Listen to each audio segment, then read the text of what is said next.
কালকে মকর সংক্রান্তি, তাই আমি আর তৃষা ভাবলাম যে আজকেই আমরা পিঠে খাবো, তাই জন্য রাত্রেবেলা এখন আমরা ভাজা পিঠে বানাবো। প্রিপারেশন হয়েই গেছে। আমি কি আমাদের প্রথম পিঠে ফুলে উঠেছে। এই যে শেফ ইরা ही तो है मेरा फर्स्ट पीठे शुतर हो गया আমাদের ফার্স্ট পিঠে।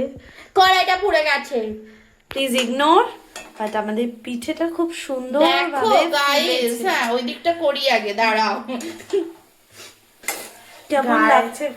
খুবই ভালো লাগছে, কিন্তু গল্প করতে গিয়ে কড়াইটা পড়ে গেছে। Sad life.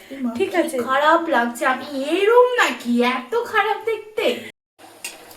আমাদের ফুলকো ভাজা পিঠে। এই ব্যাং আমাদের ফুলকো মালপোয়া রেডি। এখন আমরা টেস্ট করব কিরকম খেতে হয়েছে।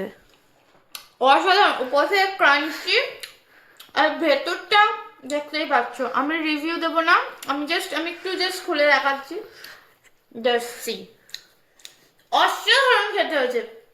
কেউ যদি এরকম টাইপের রেসিপি চাও তো আমাকে কন্ট্যাক্ট করতে পারো, আমার ফোন নাম্বার ও মেনশন করে দেবে, ইনবক্স করো। না ইনবক্স করলে আমি মেসেজে মেনশন। ইনবক্স করলে মেসেজ।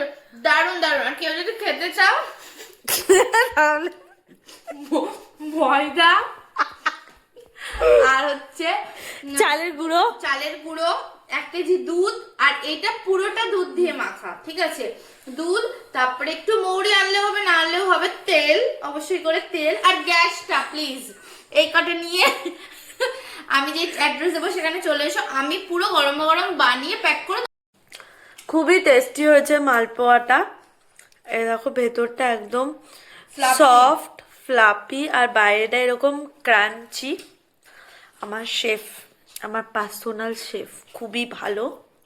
তো কেউ যদি করতে চাও এরকম সুন্দর ফ্লাফি, তো ইনবক্স করে বলে দেবো। তো টাটা, আমরা মালপোয়া এনজয় করি।